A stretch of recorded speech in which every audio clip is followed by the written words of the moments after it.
la vida cristiana es paradójica. ¿Por qué es paradójica? Porque para vivir tenemos que morir. Para ganar tenemos que estar dispuestos a perder. Para tener victoria hay que fracasar. Y por eso hoy el tema de hoy es especialmente dirigido para aquella persona que se siente fracasada. Tienes que fracasar para poder tener victoria en la vida cristiana. Tienes que fracasar con respecto a ti mismo. Y por eso también, si hay alguien que aquí viene y se siente victorioso, espero que el mensaje de hoy lo haga sentir un fracasado.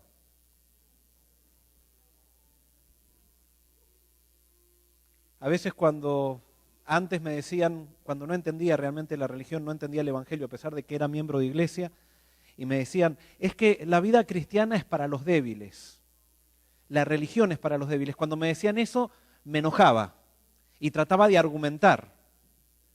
Ahora que entendí el evangelio y ahora que entendí un poco mejor lo que significa Cristo para mí, cada vez que me dicen eso, sin duda que tengo que asentir y tengo que decir que sí, es verdad.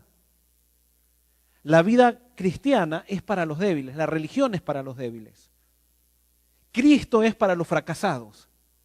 Y por eso mientras tú te sientas un exitoso con respecto a ti mismo, todavía tú no puedes tener a Cristo en tu vida. Tienes que aprender a fracasar con respecto a ti mismo. Tienes que llegar a un momento donde ya si no puedas decir que puedes y lo único que puedas decir es no puedo. ¿Habrá alguien quizás en esta mañana que se siente un fracasado?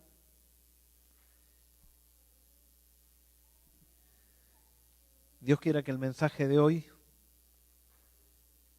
nos lleve a experimentar ese fracaso. Vamos a orar. Señor,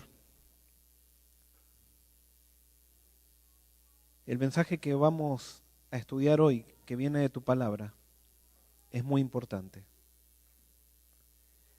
Pero es doloroso reconocer que somos fracasados.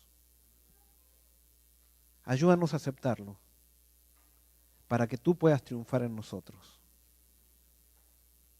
Ayúdanos, Señor, a entender cuál es tu plan para nosotros y que tú nos ofreces todo si es que nosotros estamos dispuestos a rendirnos. Ilumina nuestra mente con tu Santo Espíritu y entra en nuestro corazón. Esto te lo pido en el nombre de Jesús. Amén. ¿Qué es el fracaso con respecto a nosotros mismos? Tiene que ver con el arrepentimiento. Cuando Jesús vino aquí a la tierra, Él predicaba el evangelio del reino. El tema central de Jesús era el reino de Dios. Pero Él siempre decía, arrepentíos. La razón por la cual tú y yo no tenemos victoria en nuestra vida cristiana, la razón por la cual tú y yo quizás nos bautizamos hace 30 años y todavía seguimos teniendo los mismos problemas de carácter, todavía seguimos teniendo, hemos creído en 28 doctrinas, pero seguimos siendo iguales. Hemos dejado de guardar el domingo quizás, o si es que lo guardábamos, para guardar el sábado, hemos dejado de comer algunas cosas para comer otras, pero nuestro carácter sigue siendo exactamente el mismo. No pasa por creer una doctrina. Pasa por experimentar a Dios en mi vida. Y para experimentar a Dios en mi vida yo necesito primero, lo de todo, es experimentar lo que es verdadero arrepentimiento. Pero muchas veces nosotros pensamos que tenemos verdadero arrepentimiento porque el verdadero arrepentimiento es un sentimiento bastante parecido al nivel de sentimientos con lo que es el remordimiento. Y la Biblia tiene dos palabras, una para arrepentimiento y otra para remordimiento. La Biblia define al arrepentimiento como metanoia. y al remordimiento como metamelomai. ¿Y se acuerdan en la Reina Valera del año 60? Estaba mal traducida esa, por lo menos el versículo que les voy a decir, Mateo 27, 1 al 3, donde dice, y Judas devolvió arrepentido las 30 piezas de plata. Y cuando uno veía que Judas se había arrepentido, la gente decía, pero ¿cómo? ¿Entonces Judas va a ser salvo? Y les pregunto, ¿Judas va a ser salvo? ¿Por qué? ¿Judas se arrepintió? No, ¿qué tuvo Judas? Remordimiento. En la Biblia, en el griego, no dice, y Judas devolvió metanoia, las 30 piezas de plata, sino que dice, Judas devolvió metamelomai, las 30 piezas de plata. O sea, devolvió con remordimiento las 30 piezas de plata. Nosotros muchas veces confundimos al arrepentimiento con remordimiento y por eso fracasamos. Porque el remordimiento no me lleva a la victoria. ¿Cuál es la diferencia entre remordimiento y arrepentimiento? ¿Cuál es la diferencia? A mí me gusta dialogar.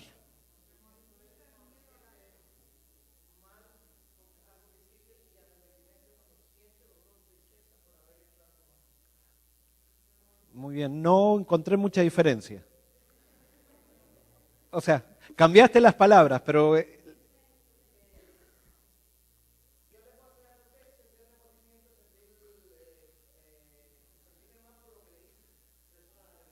Ajá.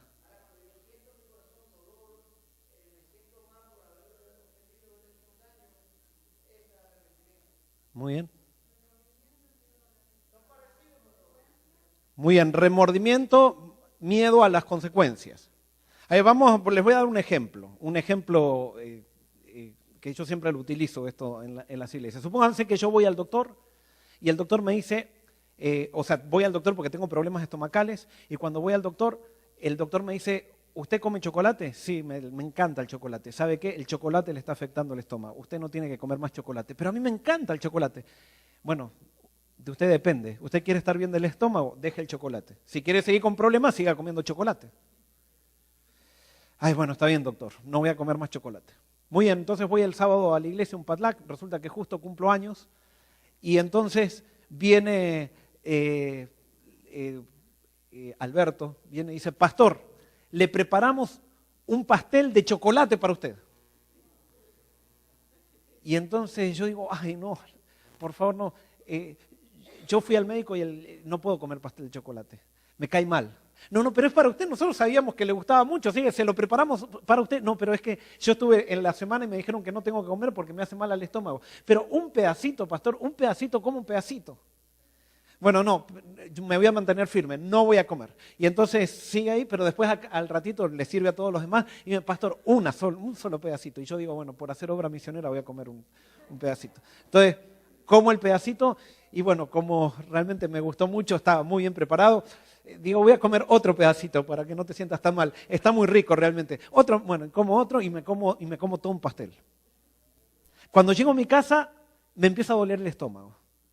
Y entonces digo, uy, no, yo me sentía tan bien antes de no comer el pastel y comí el pastel y ahora me siento tan mal. Yo no tendría que haber comido el pastel.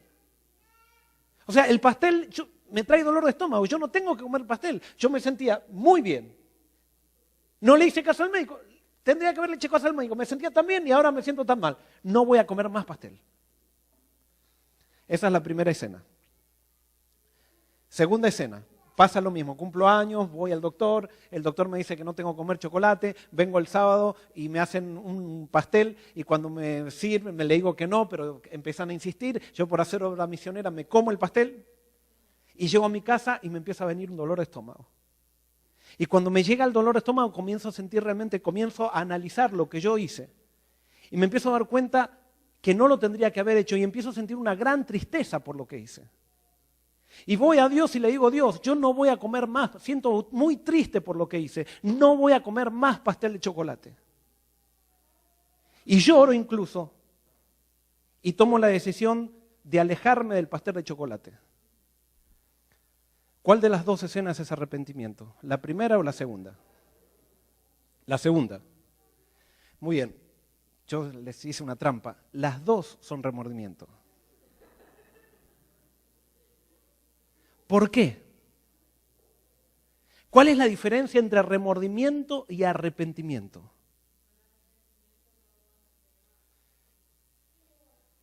Pero ¿cómo sé entonces si estoy arrepentido? Tengo que esperar a ver si lo hago y si no lo hago para ver si estoy arrepentido o no.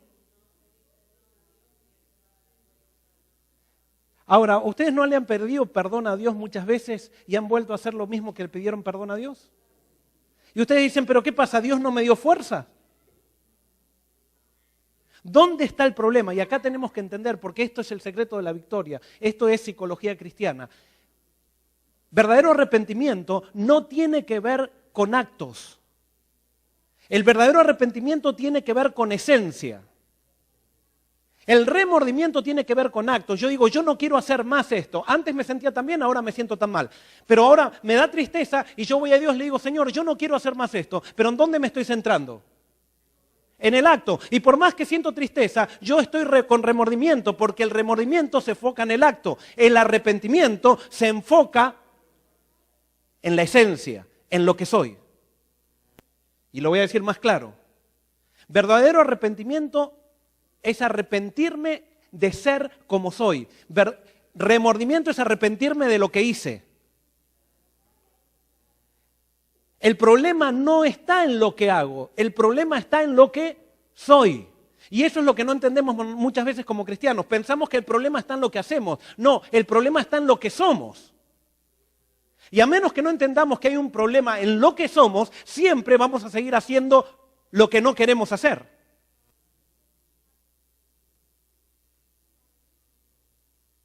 Y es por eso como el remordimiento también me puede llevar a una tristeza tremenda. El remordimiento también me puede llevar a orar a Dios y a decirle cosas a Dios, pero no necesariamente porque estoy triste y porque estoy deseoso de no hacer más lo que hice, realmente estoy con arrepentimiento. Y para entender este tema tenemos que entender nosotros, para ejemplificarlo, cómo nosotros caemos en pecado. Lo que les voy a enseñar ahora, lo que voy a presentar, o quizás ustedes ya lo saben, es un proceso mental por el cual todos pasamos cuando caemos en pecado. Y por eso vamos a empezar con lo primero. ¿Qué es lo que hace el pecado conmigo? El pecado siempre me llama ¿qué? La atención. Cuando Eva iba caminando por el jardín del Edén y vio el árbol prohibido, hubo algo que le llamó la atención. ¿Qué le llamó la atención? Una serpiente que se ponía en el árbol, se posaba en el árbol y que la serpiente ¿qué hacía? Hablaba. Eso a cualquiera le llama la atención. Nos llamaría la atención ahora como le llamó la atención a Eva en el jardín del Edén. Cuando la serpiente le habla, Eva, ¿qué hace? Analiza. Y dice, caramba, las serpientes no se supone que hablen. Nosotros analizamos, cuando algo me llama la atención, yo analizo lo que está pasando. Y después de eso viene ¿qué? Un deseo instantáneo por hacer lo que me propone la tentación. Hasta ahí no hay pecado. ¿Eso cómo se llama? Eso se llama tentación. Hasta ahí no hay pecado. Pero ¿cuándo es que yo caigo en pecado? ¿Cuándo? Cuando comemos. Yo caigo en pecado, y acá está la gran diferencia. Yo caigo en pecado cuando yo, a mi deseo instantáneo, se transforma, le doy lugar en mi mente y se transforma en un deseo acariciado. Lutero decía, yo no puedo evitar que los pájaros vuelen sobre mi cabeza, pero sí puedo evitar que los pájaros hagan nido en mi cabeza. Tú y yo no podemos evitar la tentación está en todos lados. Hay veces que sí la podemos evitar, pero está en todos lados. Esas personas que se encierran en un monasterio para no tener tentación, así todo tienen tentación allí. Y por eso aislarse no es el secreto de la victoria en la vida cristiana.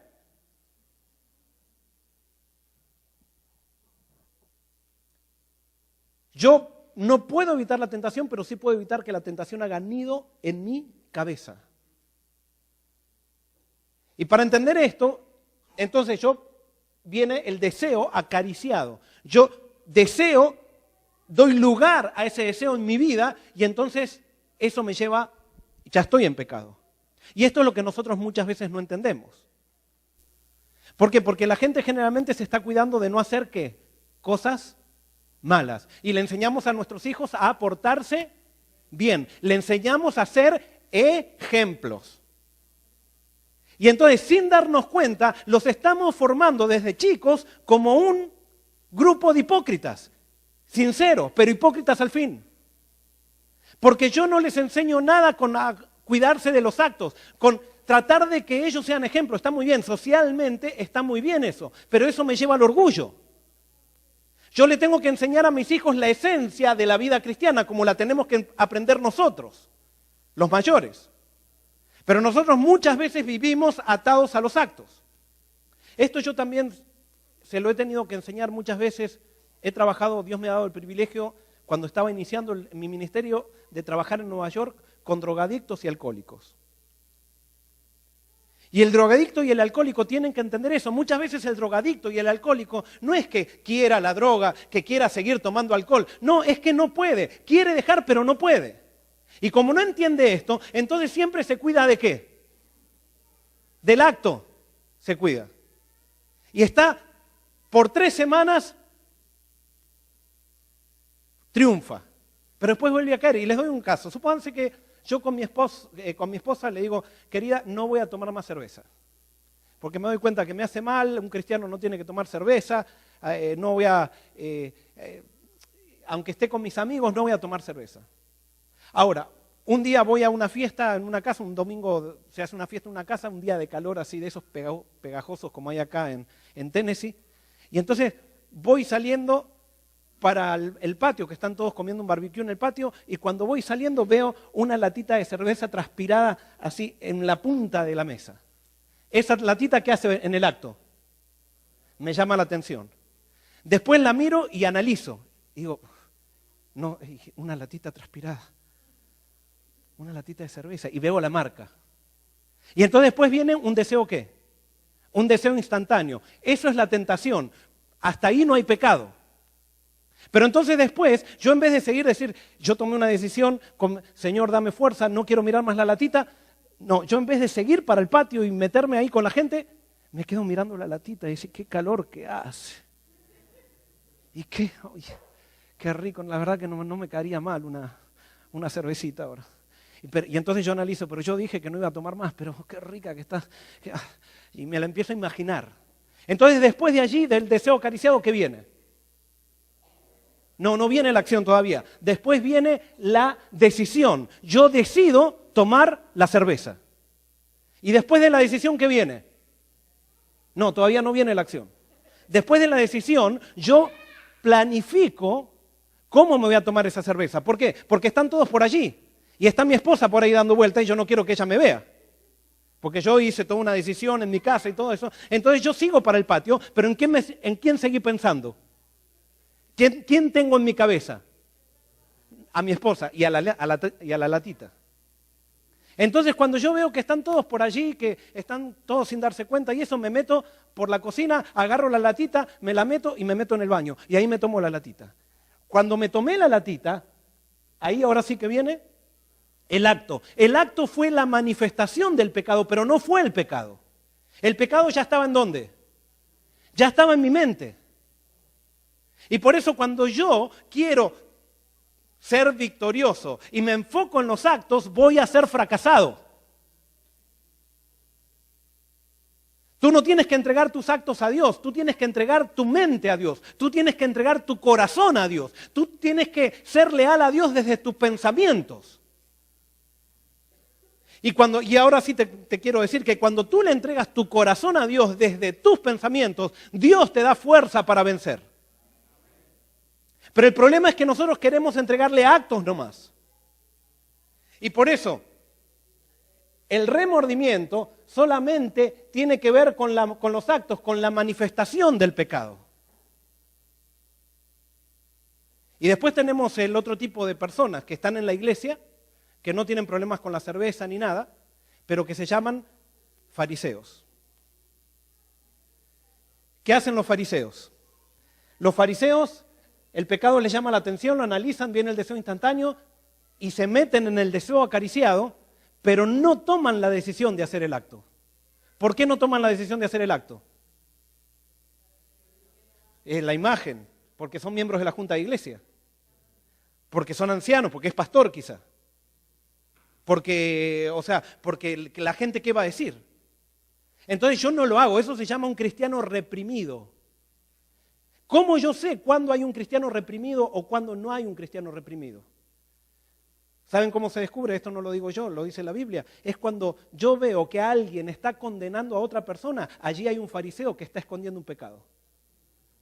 El que condena a otra persona, ¿saben por qué condena? Porque desea hacer lo mismo que la persona hace, pero por cuestión de imagen no se anima a hacerlo. Entonces le da mucha rabia que alguien tenga la libertad de hacerlo.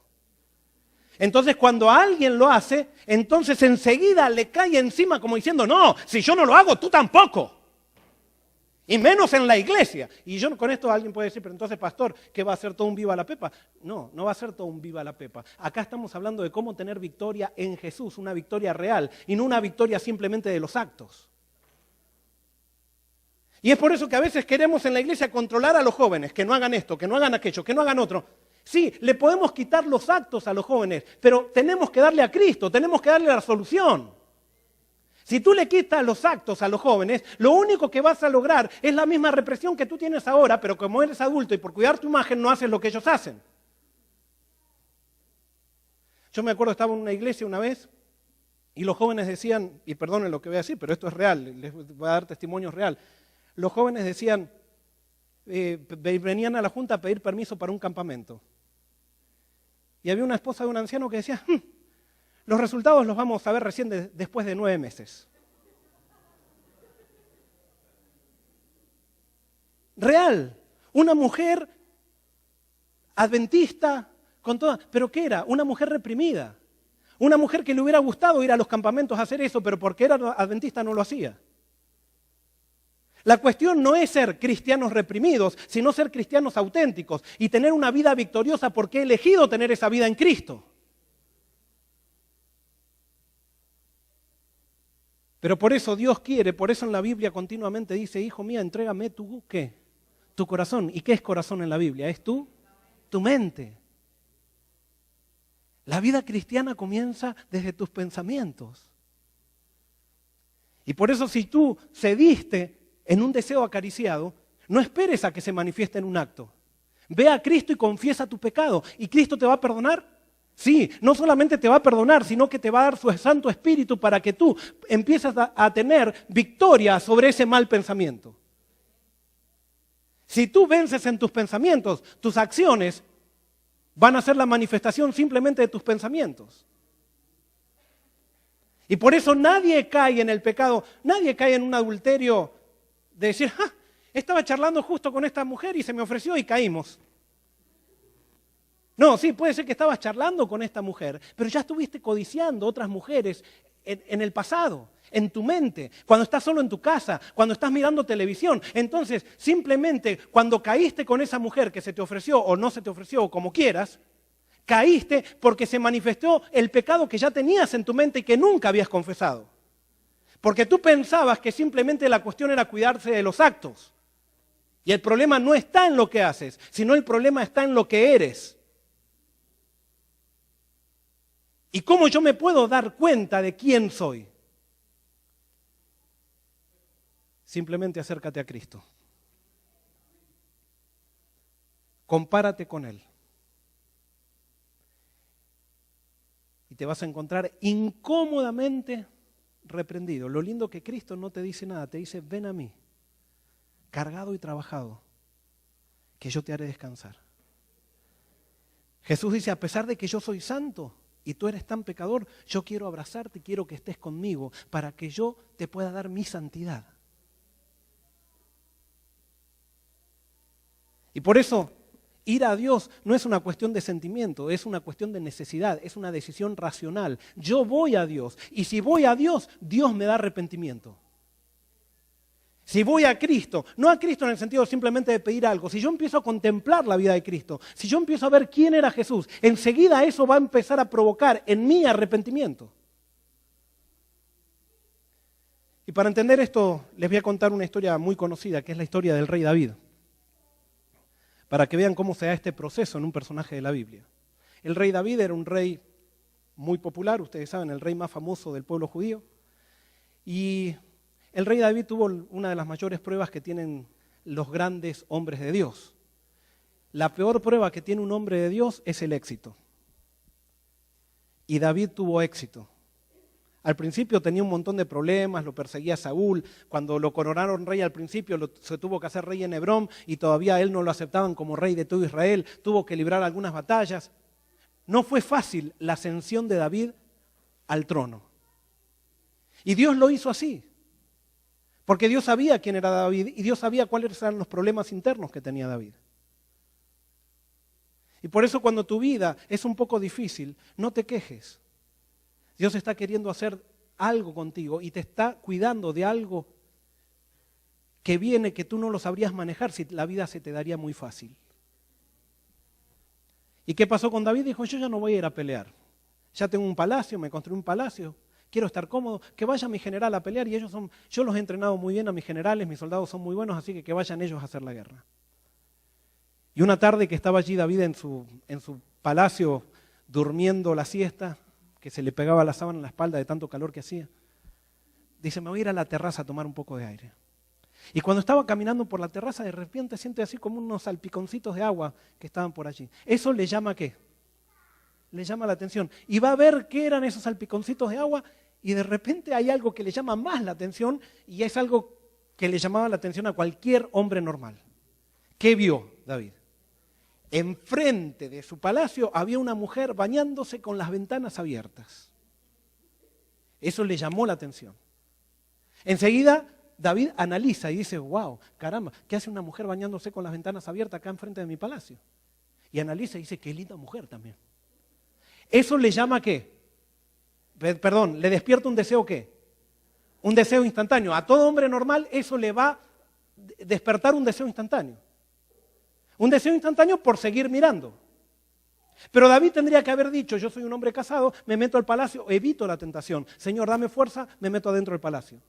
Pero David, en vez de evitar la tentación, se apoyó en la barandita de la terraza y se quedó mirando diciendo, wow, qué mujer.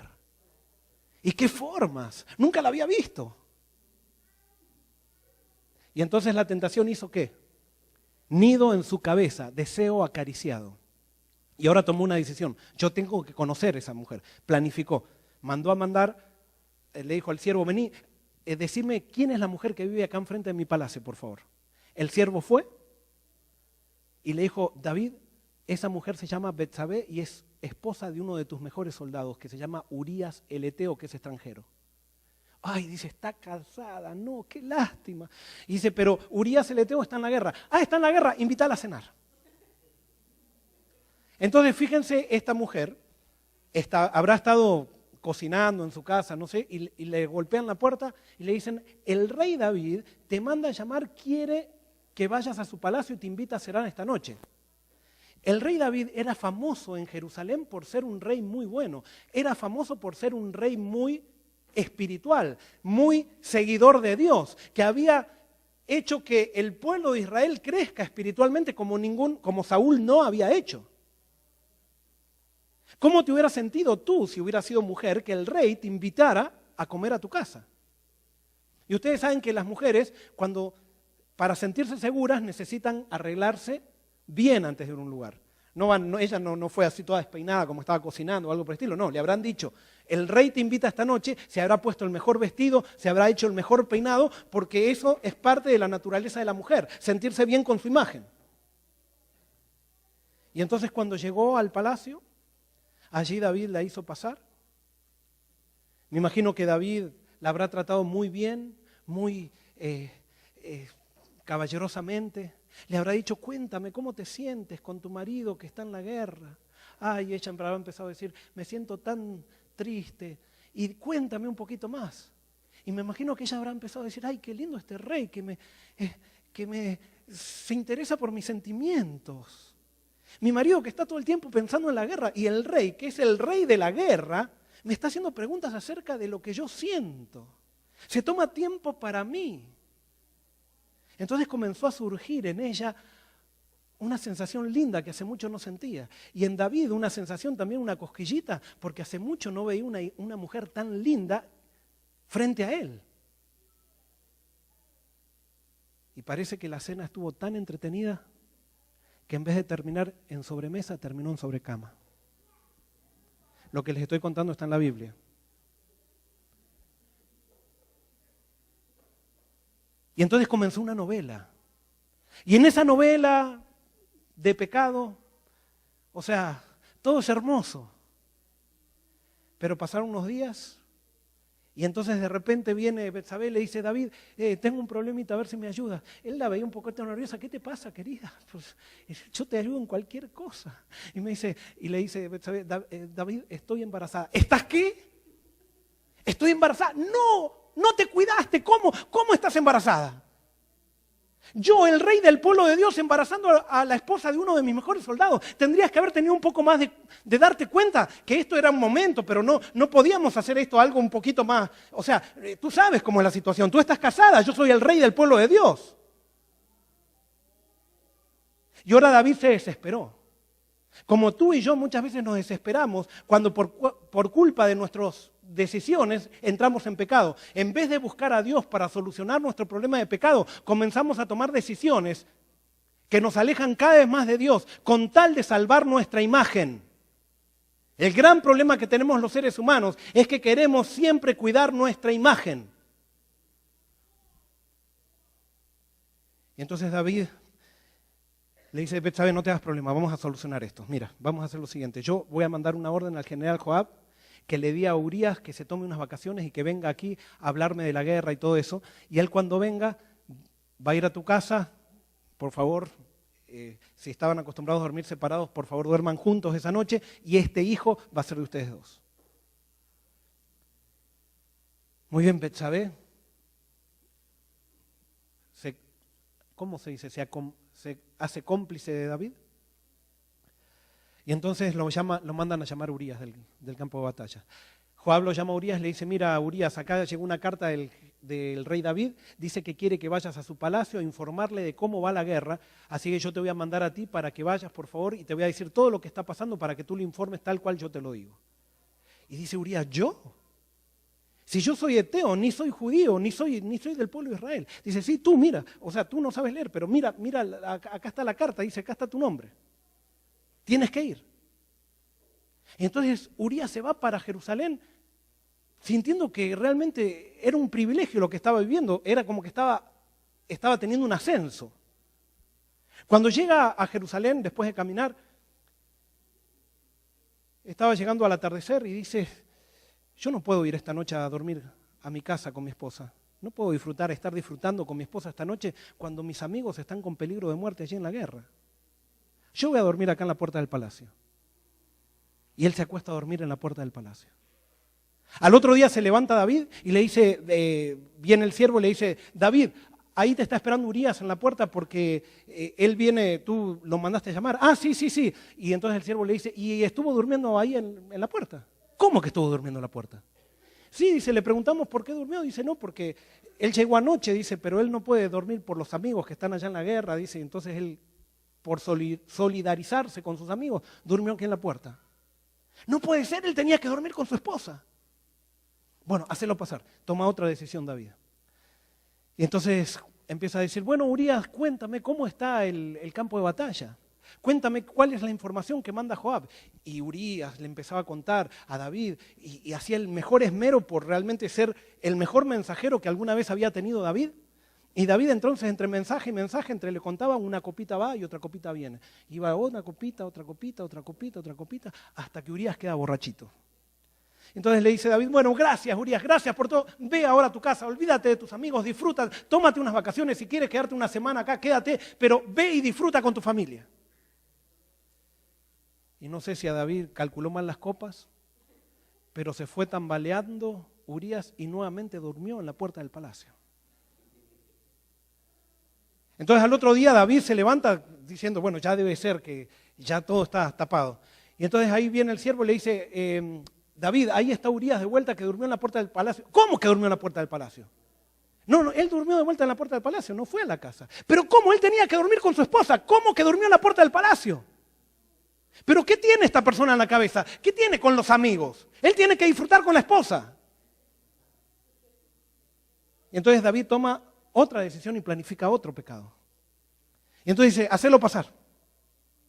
Muy bien, Urías viene y le dice, Rey David, yo quiero que me dé la bendición porque ya quiero volver, no quiero quedarme más tiempo, yo tengo que ir a pelear en la guerra con mis amigos allí y yo soy un soldado responsable, por favor, deme la bendición. Está bien, Urías, no solamente te voy a dar la bendición, sino que te voy a dar una carta que yo quiero que se la entregues por sobre tu vida al general Joab en mano. Y esta carta es muy, pero muy importante. Por favor, yo la voy a sellar. Pero nadie te la puede quitar y tú tienes que entregársela personalmente a Joab. Y Urías dice, ¿yo? Pero qué privilegio. Y entonces David escribe la carta, la sella, se la entrega a Urías y Urías se va todo contento con esa carta sin saber que en esa carta estaba su sentencia de muerte. ¿Qué había puesto David en esa carta? Había puesto a su general Joab, Joab, pon a Urías en el lugar más peligroso del campo de batalla para que muera.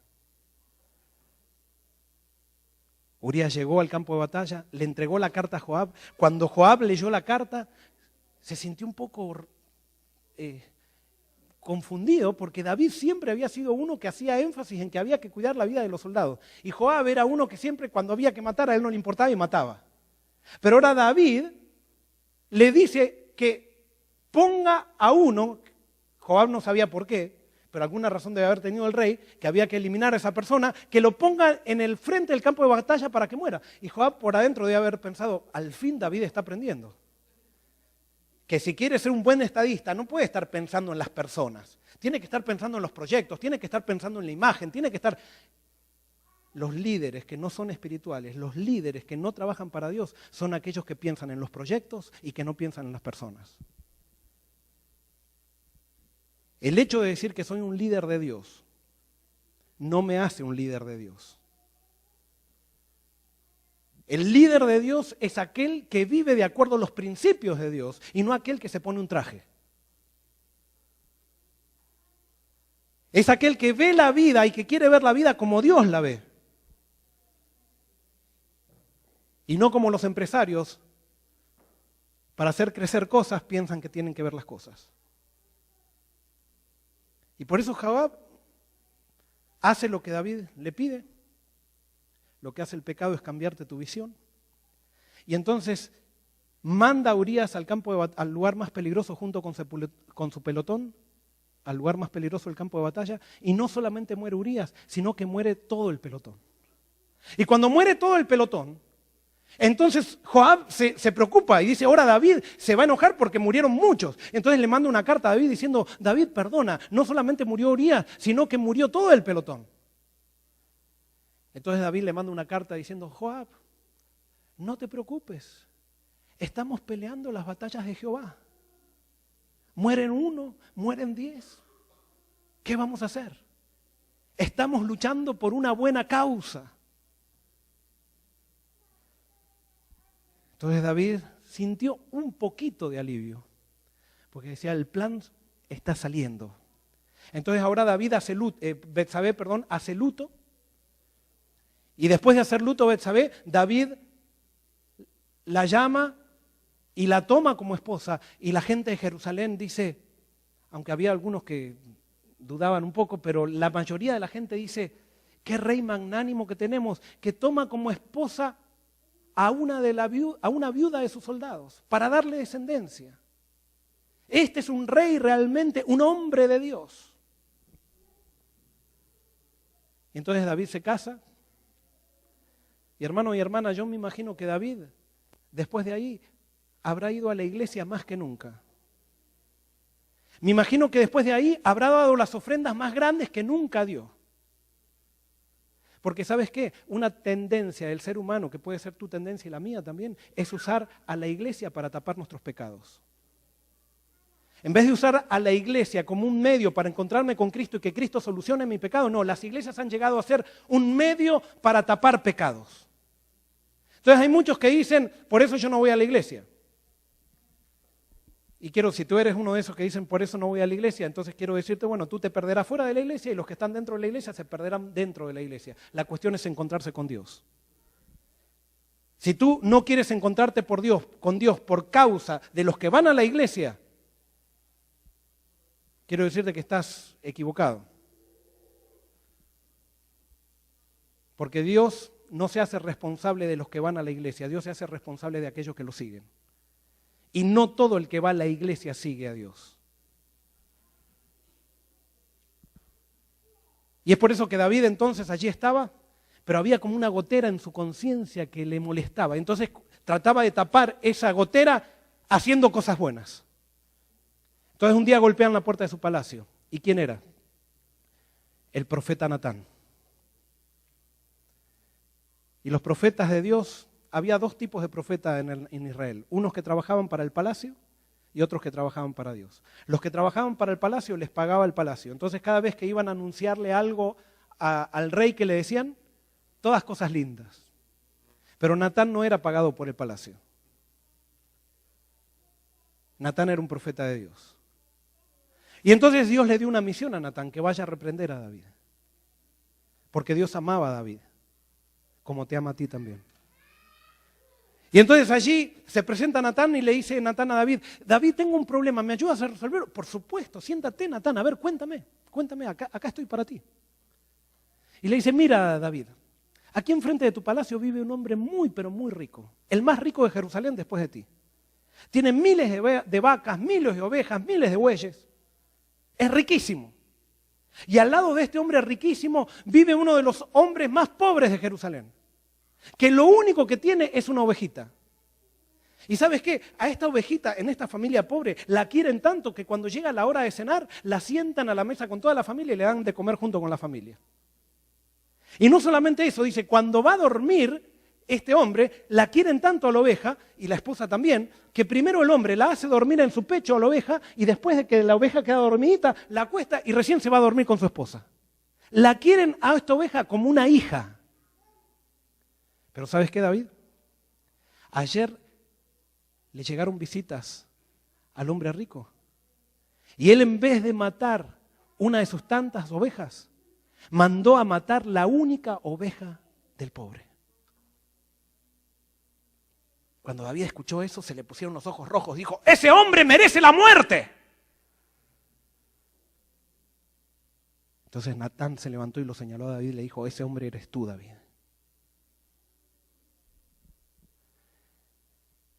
Y ahora David se daba cuenta que él podía atrapar su pecado a los ojos de todo el mundo.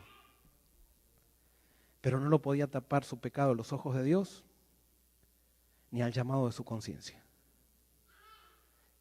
Y David tenía dos alternativas. O mataba al profeta o se humillaba.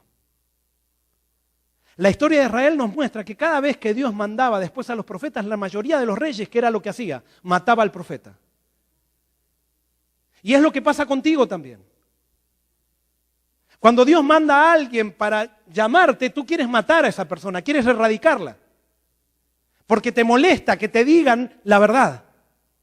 Te molesta que te digan que tienes que cambiar. Porque tú sabes que hay un problema contigo, pero todas las cosas buenas que has hecho para tapar ese problema, tú te engañaste y piensas que eres bueno por todas esas cosas buenas que has hecho para tapar tu problema.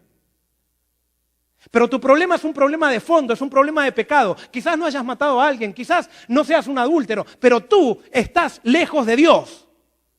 Y tarde o temprano, aunque no te lo imagines, tú puedes terminar en un lugar donde nunca pensaste que ibas a terminar.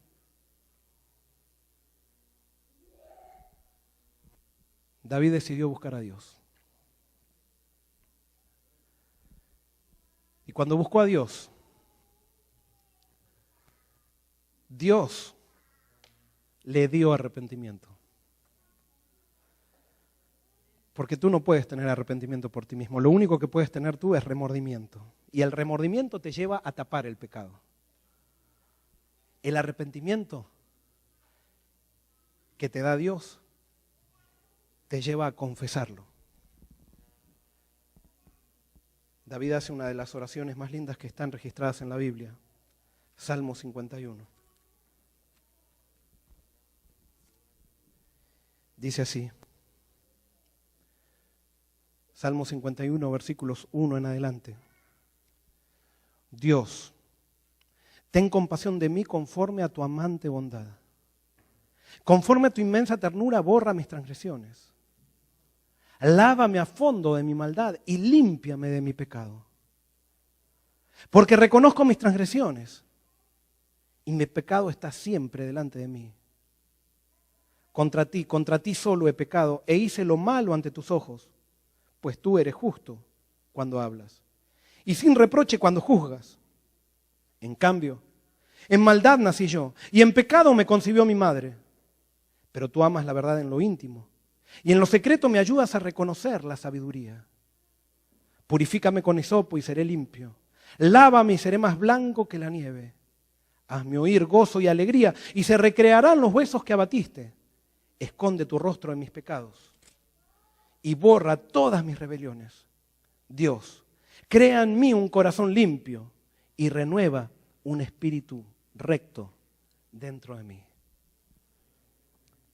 Esta es la oración que Dios le dio a David. Es la oración que Dios quiere darte a ti. Porque ¿sabes qué? Cuando Dios te da arrepentimiento, te lo da porque Él quiere perdonarte. Él quiere recibirte. Porque Él ha hecho todo para que tú puedas ser perdonado hasta del peor pecado que tengas. Pero tú no puedes ser perdonado si no vas a Él. Y cuando vas a Él, Él te va a dar una visión de ti que te dará ahora la pauta para que avances en victoria. Porque ahora cuando tú vas a Dios te das cuenta que el problema no está en lo que haces, sino el problema está en lo que eres. Y si el problema está en lo que eres, entonces tú no te puedes separar de Dios en ningún momento. El gran problema que tú tienes es que muchas veces has intentado avanzar en tu vida sin Dios. Has pensado que eres fuerte por ti mismo. Pero Dios quiere que entiendas que necesitas depender de Él. Ahora, ¿cómo sería la oración de David si David en vez de tener arrepentimiento hubiera tenido remordimiento? En el versículo 1, fíjate cómo dice: Dios, ten compasión de mí conforme a tu amante, ¿qué? Tu amante bondad o misericordia. El remordimiento no ora así. El remordimiento dice: Señor, ten compasión de mí porque acuérdate que yo fui pastor, fui pastor de la comunidad, di muchos diezmos, respeté mucho a mi madre, a mis padres, estoy dando ofrendas allá para una obra, un orfanato que hay en República Dominicana. Entonces, el remordimiento dice: Señor, yo sé que me equivoqué, pero en realidad no soy tan malo. Ten en cuenta eso. En cambio, el arrepentimiento dice: Señor, yo me equivoqué, yo he sido un problema. Si tú me tienes que perdonar, ¿sabes por qué te pido que me perdones? Porque tú eres amor, porque tú eres bueno, no porque yo sea bueno, sino que la razón de tu perdón está en ti, no en mí. Pero nosotros muchas veces queremos ir a Dios a presentarle cosas como si Dios me va a perdonar por lo que le doy. No, Dios te perdona por lo que Él te da, no por lo que tú le ofreces. Y esa es la seguridad de que tú puedes ir a Él con el pecado más sucio que hayas cometido. Puedes ir con la ropa más manchada que tengas. Puedes haber sido la persona más oscura que existe en respecto a tus acciones. Y Dios te va a recibir porque te ama, porque Él es amor. Y dice el versículo 2, lávame a fondo de mi maldad y límpiame de mi pecado, porque yo no puedo, Señor. Y el versículo 3 dice, porque reconozco mis transgresiones y mi pecado está siempre delante de mí.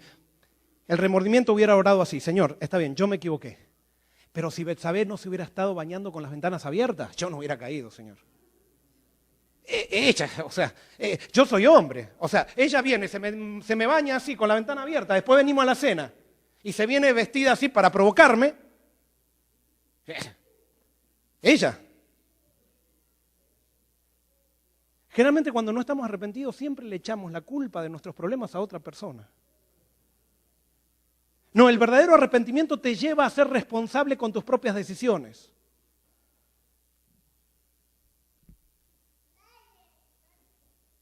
Dios no puede salvar a personas irresponsables. Y una persona responsable no es aquella que cumple horarios, sino que es una persona que se hace cargo de sus decisiones. Nadie le puso una pistola a David para que se acueste con Betsabé. Nadie le obligó a David a invitarla a cenar. Como nadie te obligó a ti a caer en la cosa que caíste. Tú lo decidiste, tú lo buscaste. Y es necesario que te hagas hombre o mujer verdadera. y que asumas responsabilidad en tu vida. Y que el arrepentimiento que Dios te dé te haga responsable, porque eso es lo que quiere hacerte Dios, responsable. Y entonces versículo 4 dice, contra ti solo he pecado e hice lo malo ante tus ojos. En el versículo 6 dice, porque tú amas la verdad en lo íntimo. En otras palabras, David dice, ahora me doy cuenta que los actos no interesan en sí. Tú quieres que yo sea limpio de mente. No es tanto tratar de que la gente se porte bien, sino tratar de que la gente sea buena. Y entonces el corazón de este salmo dice, crea en mí, oh Dios, un corazón limpio y renueva un espíritu recto dentro de mí. En otras palabras, David está diciendo, Señor, si tú no me transformas la mente, si no me transformas el corazón, yo voy a seguir haciendo lo mismo.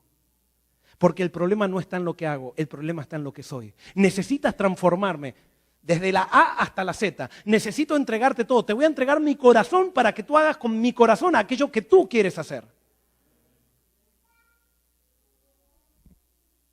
¿Y sabes qué? Cuando tú le pides eso a Dios, no hay cosa más linda para Dios que agarrar mentes o corazones y transformarlos. Eso se llama nuevo nacimiento. ¿Entiendes hoy que el problema está en lo que tú eres, no en lo que haces? Quizás hoy simplemente lo captaste. Ve a Cristo y Cristo te lo va a mostrar. Quiero terminarles contándoles un cuento que a mí me enseñó a entender esto, de lo que significa arrepentimiento y remordimiento. Quizás ustedes lo escucharon muchas veces este cuento, pero como para mí fue tan bueno, tan ilustrativo, quiero compartirlo con ustedes también. Pero es el cuento de un lobo. Este lobo hacía vida de lobo, como todos los lobos. Salían con sus amigos por el bosque, se comían todas las vacas que andaban por allí, molestaban a todos los animales. Y especialmente les gustaba molestar a las ovejas. Y ellos cuando subían en una cuesta, siempre subían en una cuesta, abajo había un valle donde había un redil de ovejas. Y ellos empezaban a tirarle piedras a las ovejas y le tiraban piedras y decían, ovejas, ovejas tontas, ovejas estúpidas. Miren, dice, nosotros nos divertimos, hacemos lo que queremos. En cambio ustedes están todas juntitas. Tienen que seguir un pastor. Nosotros tomamos sangre. Ustedes toman agua, que no sabe a nada. Nosotros comemos carne. Ustedes están comiendo gramita ahí. Nosotros en la noche todos nos respetan. En cambio ustedes se acuestan todas temprano ahí. Y entonces así las molestaban a las ovejas. Entonces este lobo un día, de tanto ver a las ovejas, le llamó la atención las ovejas. Y dice, realmente las ovejas son diferentes a nosotros. Porque dice, las ovejas, a pesar de que no están a los gritos y a las carcajadas como nosotros, siempre se las ve sonrientes y siempre se las ve en paz. No se las ve que se pelean entre ellas. En cambio nosotros, a pesar de que decimos que somos libres, siempre estamos problemas con uno o con el otro. Y la verdad que las ovejas... Y entonces este lobo dice, yo voy a estudiar la vida de las ovejas. Entonces todos los días se iba un ratito hacia a la colina y se sentaba a ver la vida de las ovejas y empezó a estudiar ciertas cosas, empezó a pedir revistas y todo eso acerca de la vida de las ovejas y llegó a una conclusión. Las ovejas parecía que tenían 28 creencias y dice, denme esas creencias. Yo voy a estudiarlas de memoria. Y empezó a estudiar esas creencias de memoria y se sabía esta creencia, esta creencia, esta creencia, esta creencia. Y dice, yo quiero vivir como oveja. No hay nada mejor que vivir como oveja, porque vivir como oveja es mucho mejor que vivir como lobo. Ya me convencí. Después de 2 años de estudiar la vida de las ovejas, me doy cuenta que es mejor vivir como oveja que como lobo. Y yo quiero vivir como oveja. Entonces dice, pero si yo me meto en el redil, ¿qué van a pasar con las ovejas? Van a salir corriendo. Entonces dice, ¿qué puedo hacer? Se fue a Walmart y se compró un lana. Entonces empezó a coserse un disfraz de oveja. Y entonces con ese disfraz de oveja comenzó realmente a tratar de ver cómo eran, pero lo hizo igualito el disfraz. Se lo puso y realmente parecía una oveja. Ahora no solamente tenía que empezar a balar como una oveja. Entonces empezó, y entonces empezó a hacer prácticas de voz hasta que empezó y después de practicar mucho, realmente balaba como una oveja también. Entonces un día que venían los amigos, se puso el disfraz abajo del brazo, salió con los amigos, y cuando los amigos se metían por la cuesta, él se metió en el bosque y dice, voy a esperar que vengan las ovejas y cuando vengan me voy a poner el disfraz. Entonces venían las ovejas, él estaba nervioso porque no sabía cómo iba a resultar todo esto. Pero entonces se puso el disfraz y se metió adentro del redil. Y entonces dice, yo voy a hacer todo igual como hacen las ovejas. Las ovejas se iban a acostar temprano, él estaba acostumbrado a acostarse tarde, pero dice, no importa, dormir temprano. Y empezó a dormir temprano. Las ovejas iban y tomaban agua y a él le gustaba tomar sangre, pero dice, no importa, tomar agua, yo tomo agua como las ovejas. Entonces las ovejas comían gramita y entonces él decía, ay, qué fea la gramita, pero las ovejas comen granita y dicen que es Reforma Pro Salud, yo también voy a tener Reforma Pro Salud. Entonces así pasaron 3 semanas, un mes, y realmente dice, pero qué bien, miren, yo estoy viviendo como una oveja, miren lo que he logrado. Es más, no he tenido un problema con nadie acá en un mes. Es más, las ovejas, como eran muy inclusivas, las ovejas le dieron un puestito así, era director de un grupito. Y entonces estaba muy contento porque estaba viviendo una experiencia que nunca había vivido. Y en eso un día ve pasar a sus amigos lobos que pasaban por allá arriba. Y cuando ve pasar a los amigos lobos, se le ponen los ojos rojos y dicen, vengan ovejas, vengan, les voy a hablar algo muy importante. Entonces todas las ovejas vienen.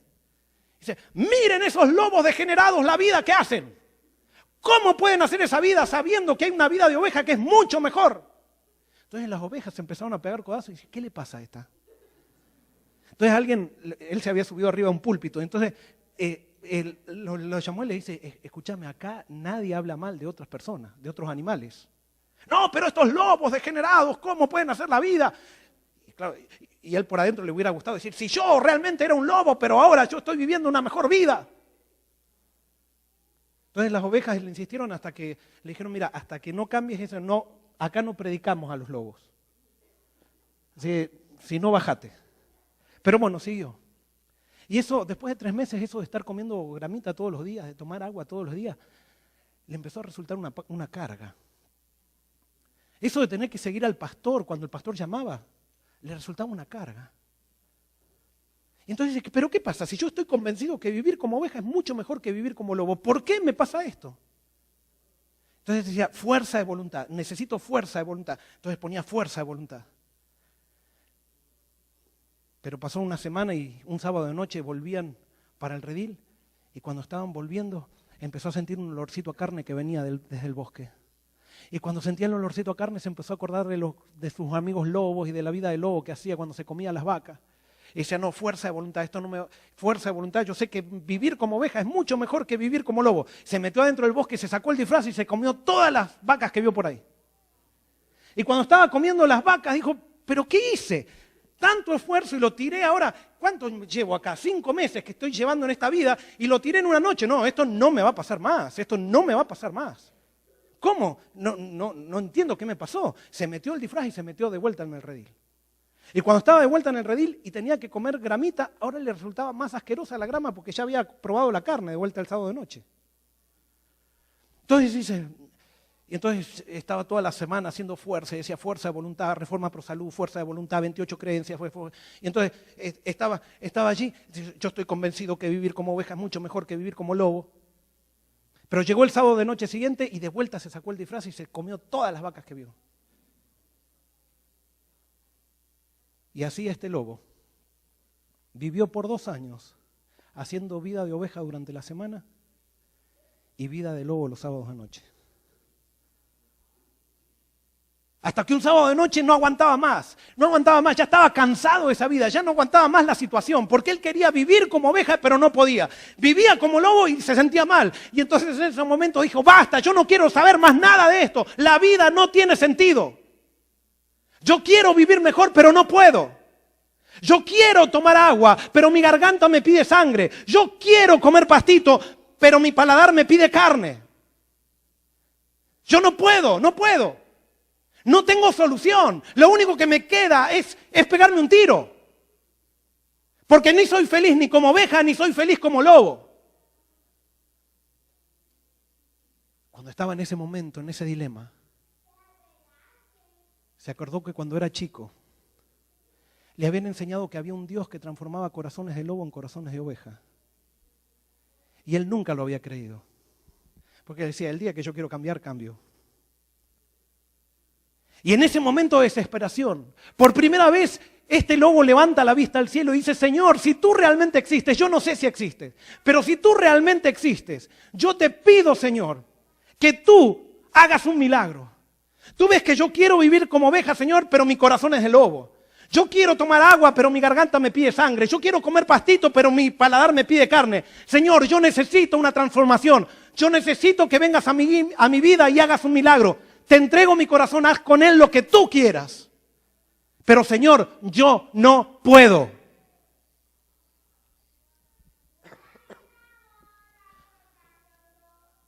Cuando Dios escuchó que este lobo decía, Señor, yo no puedo, Dios bajó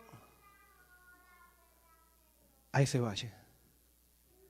Y con una sonrisa tocó ese corazón de lobo. Y cuando tocó ese corazón de lobo, lo transformó en un corazón de oveja. Y ahora el lobo volvió al redil. Pero ya no le costaba, no le era una carga comer pastito. ¿Por qué? Porque ahora no se portaba como oveja, ahora era oveja. Ya no le costaba, no le era una carga tomar agua, porque ahora su garganta era de oveja. Ya no le era una carga seguir al pastor, porque ahora descubrió que el pastor, que parecía tan sencillo, era aquel que daba, el que mostraba cómo era Dios que le había transformado el corazón. No era un ser humano, era Dios mismo pastoreando a las ovejas. Ahora él veía pasar a sus amigos lobos por allá, a sus ex amigos, y no los criticaba, sino que ahora sí reunía a las ovejas y decía, ¿qué podemos hacer por estos lobos? Y ahora que él había sido transformado, ahora se dio cuenta que todas las ovejas que estaban ahí habían sido lobos en el pasado.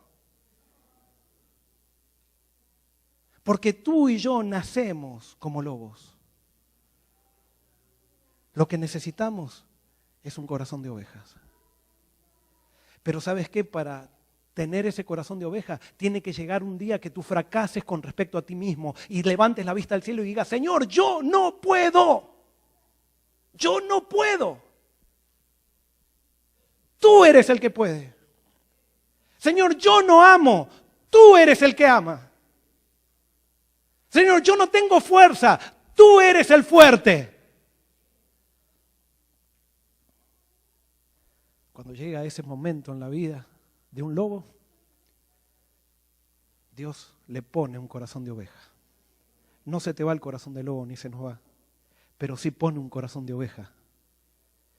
Y ahora empezamos a disfrutar lo que antes no disfrutábamos. Y empezamos a vivir de una manera diferente a la que vivíamos antes. No simplemente amando la verdad en lo exterior, sino llevando la verdad en lo íntimo.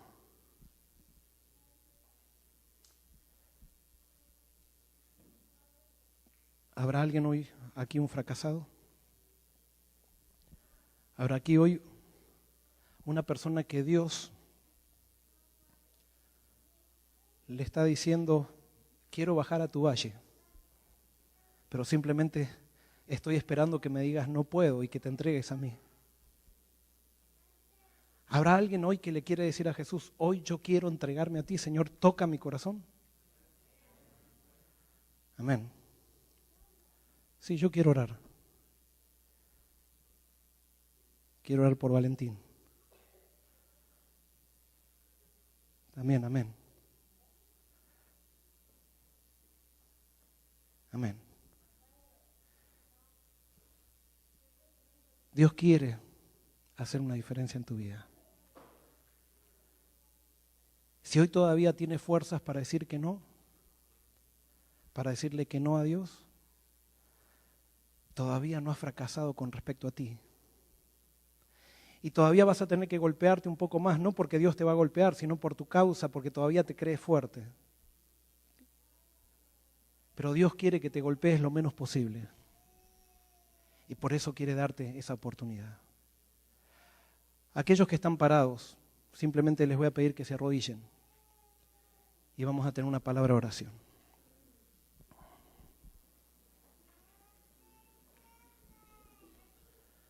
Señor,